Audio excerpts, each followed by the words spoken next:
Hello dear students. तो आज हम अपने जो अगला नेक्स्ट चैप्टर है उसके बारे में पढ़ेंगे। चैप्टर का नाम है हमारा संश्लेषित रेसे और प्लास्टिक। ठीक है। आज अब इसके अंदर जो पहले पार्टों में तरह पहले इसकी जो समरी है वो देख लेंगे। तो इसमें जो पहले हम पढ़ेंगे वो क्या है, संश्लेषित रेसे क्या है। संश्लेषित रेसे क्या है, इसके बाद हम पढ़ेंगे संश्लेषित रेसे के प्रकार। इसके बाद पढ़ेंगे संश्लेषित रेसों के गुणधर्म। फिर इसके बाद पढ़ेंगे प्लास्टिक। फिर इसके बाद पढ़ेंगे विकल्प पदार्थ प्लास्टिक। और जो आखिरी अपना पॉइंट है प्लास्टिक और पर्यावरण। ठीक है। चलो तो बिना किसी देरी के पहला जो पॉइंट है संश्लेषित रेसे क्या है वो देखते हैं। तो पहला हमारा पॉइंट क्या है, संश्लेषित रेसे क्या है। पहले तो देखते हैं संश्लेषित का मतलब क्या होता है। संश्लेषित का मतलब संश्लेषित रेसे कैसे कहते हैं। ऐसे रेसे संश्लेषित रेसे कहने कहते हैं ऐसे रेसे जो मानव द्वारा बनाए जाते हैं। ऐसे रेसे क्या कहते हैं, संश्लेषित। इनका दूसरा नाम कृत्रिम। कैसे रेसे होते हैं, कृत्रिम। तो इनके तीन नाम होंगे, संश्लेषित, मानव द्वारा और कृत्रिम। तो तीनों एक ही हैं, क्या, संश्लेषित रेसे। ठीक है। और इसके बाद देखिए हम जो संश्लेषित रेसे हैं वो होते कैसे, मतलब किस तरीके की बनावट होती है। जो संश्लेषित रेसे हैं किस तरीके होते हैं, माला के रूप में एक। तो इस जो माला के रूप में होते हैं तो ऐसे एक टर्म लेकर कहती है, होते हैं पॉलीमर। इसे हिंदी में कहते हैं बहुलक। तो संश्लेषित कैसे होते हैं, बहुलक। बहुलक इंग्लिश में कहते हैं पॉलीमर। तो जो संश्लेषित किस तरीके से बना रहता है, अनेक एक लाख इकाइयों से मिलकर। क्योंकि अगर हम पॉली और मर्द इस दोनों शब्दों को तोड़ेंगे तो इनका मतलब ये निकलेगा, पॉली का मतलब अनेक, मर का मतलब इकाई। तो जब अनेक एक लाख इकाइयाँ मिलकर एक संगठित रूप बनाती हैं तो उसे क्या कहते हैं, बहुलक। तो आप देख सकते हैं जब कोई माला बनती है तो अनेक छोटे छोटे मोतियों से मिलकर ही बनती है। इसी प्रकार जो संश्लेषित रेशा है वो अनेक छोटी छोटी इकाइयों से मिलकर बना रहता है। ठीक है। इसके बाद हम देखते हैं आपकी किताब में एक प्राकृतिक बहुलक का उदाहरण दिया गया है। बहुलक प्रकृति में भी पाए जाते हैं। उदाहरण के लिए कपास एक बहुलक है जो सेलुलोज कहलाता है। कपास का बहुलक क्या है, कपास का एक बहुलक क्या है, सेलुलोज। तो कपास का जो बहुलक है वो सेलुलोज है, और सेलुलोज तो बहुलक है। बहुलक क्या है, सेलुलोज। और जो ये तो पॉलीमर है, तो मोनोमर क्या होगा, जो एक लग इकाई है। एक लग इकाई क्या है इसकी, फिर जो एक लग इकाई है उसका नाम है ग्लूकोज। ठीक है, बस यही है इसमें। चलिए आगे देखते हैं संश्लेषित रेसे के प्रकार। क्या है, संश्लेषित रेसे के प्रकार। तो जो पहला प्रकार है वो देखते हैं। पहला प्रकार क्या है, रेयॉन। क्या, रेयॉन। उसके बाद नायलॉन। तो रेयॉन क्या है, रेयॉन के बारे में हम देखेंगे। तो ये कैसे बनाया जाता है। ये रेयॉन है, ये प्राकृतिक रेशा। ये सबसे पहले चीन में बनाया गया था, लेकिन चीन ने इसको किसी को बताया नहीं, गुप्त रखा। जो रेयॉन है अपना वो कैसे बनता है, काष्ठ लुगदी के रासायनिक उपचार से क्या बनता है अपना, रेयॉन।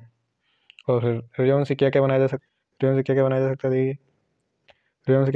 रेयॉन से निर्मित वस्तुओं के चित्र, जैसे कालीन, चादर और बेड की चादरें। ठीक है, ये किसके कारण है, रेयॉन की। अब देखते हैं नायलॉन।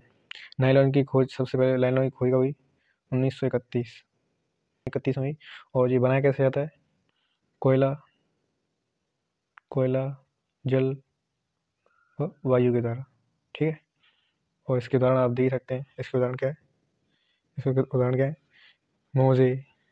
मोजे हैं जो क्या है, ब्रश। ठीक है। और इसका जो एक और जो सबसे बढ़िया उदाहरण है वो क्या है, पैरासूट की रस्सियाँ। और जो पहाड़ियों पर चढ़ने के लिए रस्सियाँ बनाई जाती है वो किससे बनाई जाती है, नायलॉन से। एक और पैरासूटी रस्सियाँ, ठीक है।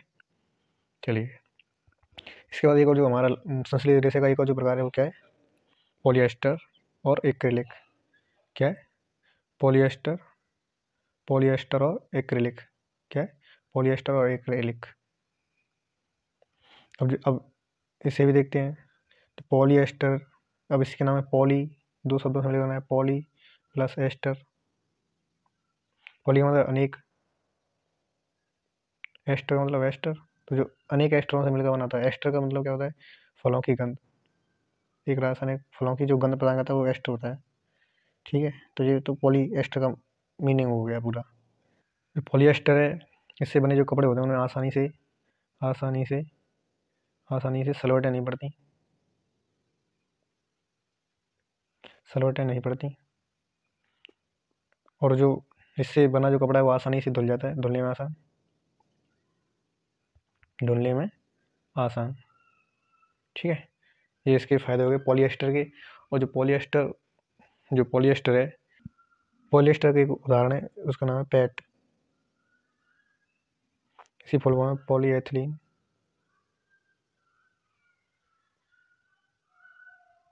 टर्थिलेट।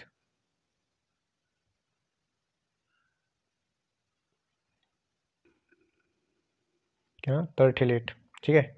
तो ये क्या है, ये पॉलिएस्टर का उदाहरण, पॉलीएस्टर का उदाहरण, ठीक है। ये क्या काम आता है, जो डिब्बी, प्लास्टिक के डिब्बे वगैरह हैं, प्लास्टिक के डिब्बे वगैरह बनाने का काम आता है, ठीक है। ये हमारा क्या हो गया, पॉलिएस्टर। पॉलिएस्टर में एक और शब्द है टेरिलीन। टेरिलीन भी एक इसका उदाहरण है, दो उदाहरण इसके, टेरिलीन और पैट। पैट की फुल फॉर्म भी हमने बता दी तुम्हें, ठीक है। तो ये दो उदाहरण किसके हैं, पॉलिएस्टर के, ठीक है।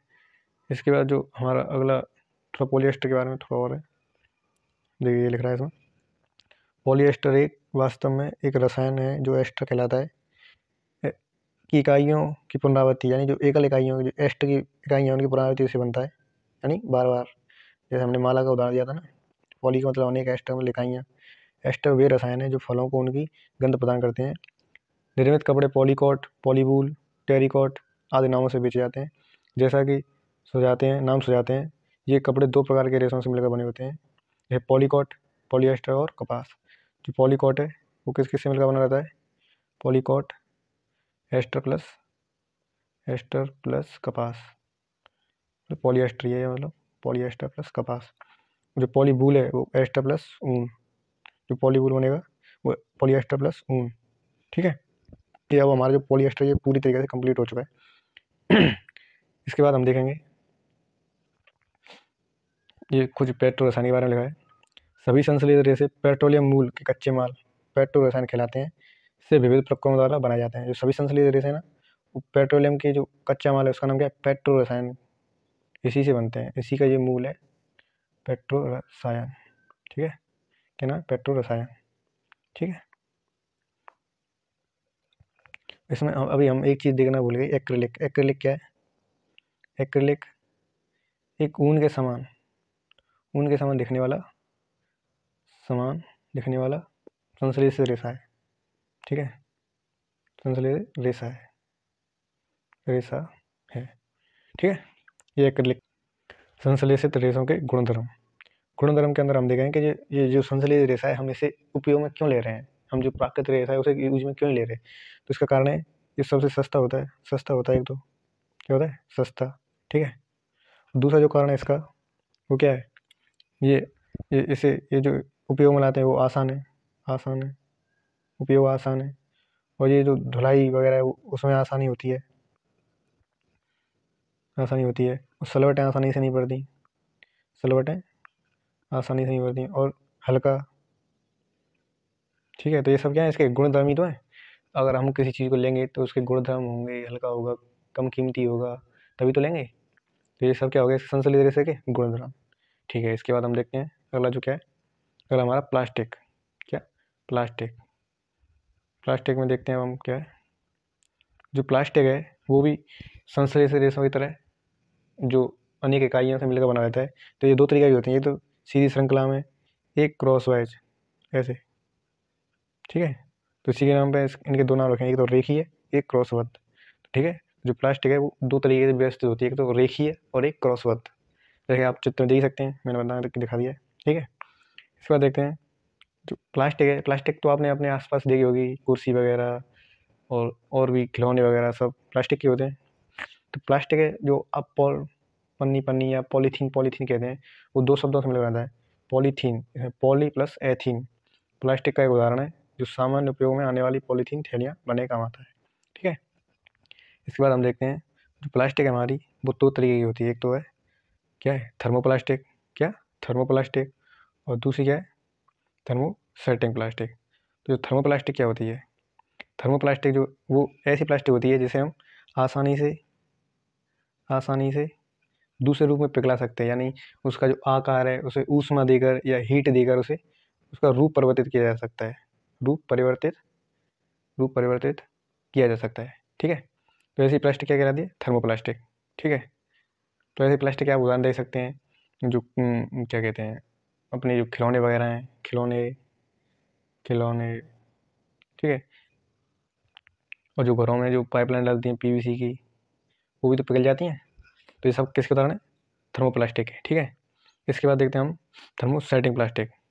थर्मोसेटिंग प्लास्टिक करेंगे, इसके जस्ट विपरीत हो जाएगा ऐसी प्लास्टिक जिसे ऊष्मा देकर या हीट देकर आसानी से क्या नहीं किया जा सकता, विकृत, यानी इसका जो आकृति है उसे चेंज नहीं किया जा सकता आसानी से, ठीक है।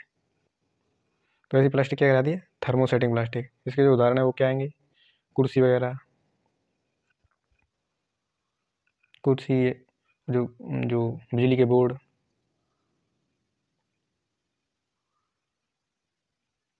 ठीक है। ये थर्मोसेटिंग प्लास्टिक है। इसमें दो उदाहरण और हैं, एक है बेकेलेट और एक है मेलामाइन।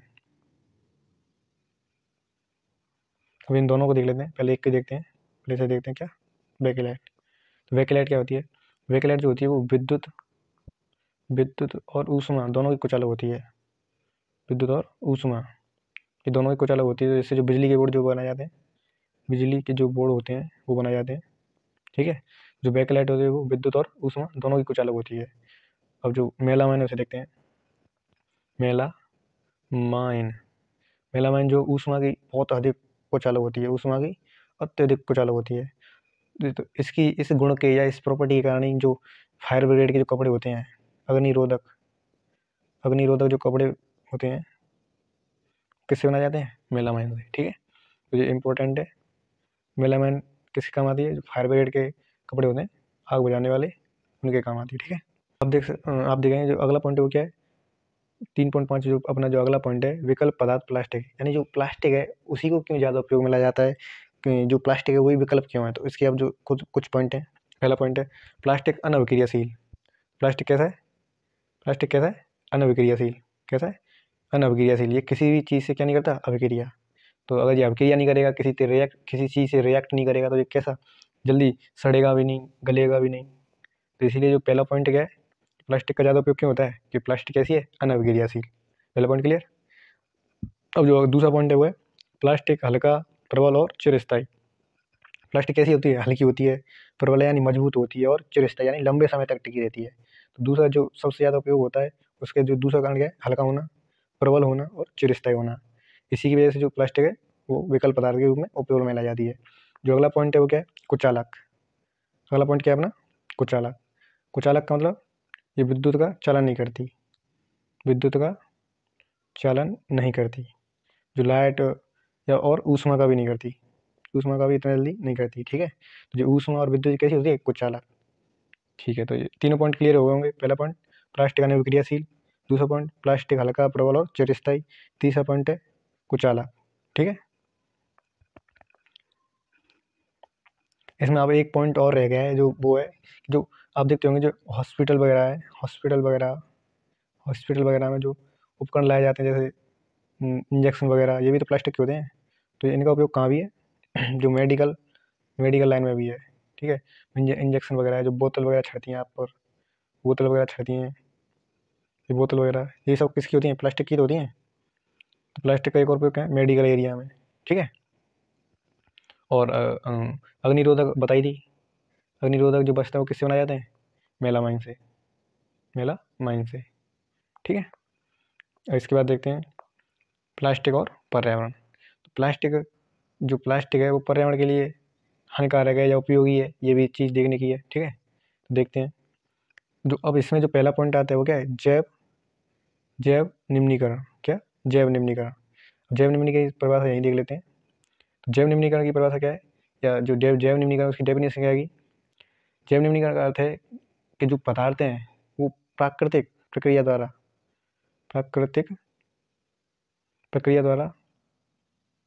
विघटित हो जाएं। तो ऐसे पदार्थ क्या कहलाएंगे, जैव निम्नीकरण। जैसे सब्जियों के छिलके वगैरह, ये सब क्या है, जैव निम्नीकरण। यानी जो प्राकृतिक प्रक्रिया द्वारा नष्ट होने वाली चीज़ें वो कैसी होंगी, जैव निम्नीकरण। और जो हमारी अगली टर्म आती है वो क्या है, जैव अनिम्नीकरण। जो जैव अनिम्नीकरण का मतलब इसके विपरीत हो जाएगा। जो पदार्थ या जो वस्तु प्राकृतिक प्रक्रिया द्वारा अपघटित नहीं होंगे तो वो कैसे पदार्थ कहलाएंगे, जैव अनिम्नीकरण। ठीक है, तो अब इसके बाद एक लिस्ट है, आप इसमें देख सकते हैं। इसमें सारी चीज़ें दे रखी हैं, हम एक एक करके सारी चीज़ें देखते हैं। सब्जियां और फलों के छिलके बचा हुआ भोजन कितने दिनों में खत्म हो जाएगा, 1 से 2 सप्ताह में। तो कैसे बताते हैं जी, जैव निम्नीकरण। अगला अपना कागज़ कितने टाइम लेगा, 10 से 30 दिन। ये कैसा है, जैव निम्नीकरण। सूती कपड़ा 2 से 5 माह। ये कैसा है, जैव निम्नीकरण। लकड़ी 10 से 15 वर्ष। कैसी है, जैव निम्नीकरण। ऊनी वस्त्र लगभग 1 वर्ष। ये कैसे, जैव निम्नीकरण। ठीक है, थोड़ा और बड़ा कर दें।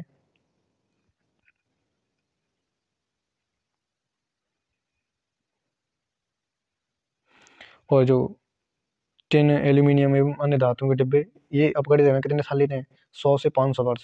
और ये कैसे हैं, जैव अनिम्नीकरण। ये अब प्राकृतिक प्रक्रिया द्वारा अपघटित हो रहे हैं क्या, नहीं, और हो भी रहे हैं तो कितना टाइम ले रहे हैं, 100 से 500 वर्ष। और प्लास्टिक की थैलियाँ कई वर्ष, और यहाँ पर हो भी नहीं कई वर्ष बाद भी। तो ये कैसे हैं, जैव अनिम्नीकरण। ठीक है, तो जैव निम्नीकरण और अनिम्नीकरण का मतलब समझा गया ना। ठीक है, इसके बाद अपना एक इम्पोर्टेंट 2-3 पॉइंट और हैं इसमें। एक तो ये अपना फाइबर क्यों जरूरी है, तो इसमें आप लाइन में देख रहे होंगे, ये लाइन देख रहे हैं, एक उत्तरदायी नागरिक के रूप में फाइबर सिद्धांत को याद रखिए। और जो फाइबर है उनको मैं एक बार यहाँ लिख देता हूँ। पहला आर जो है, रिड्यूस और रीयूज,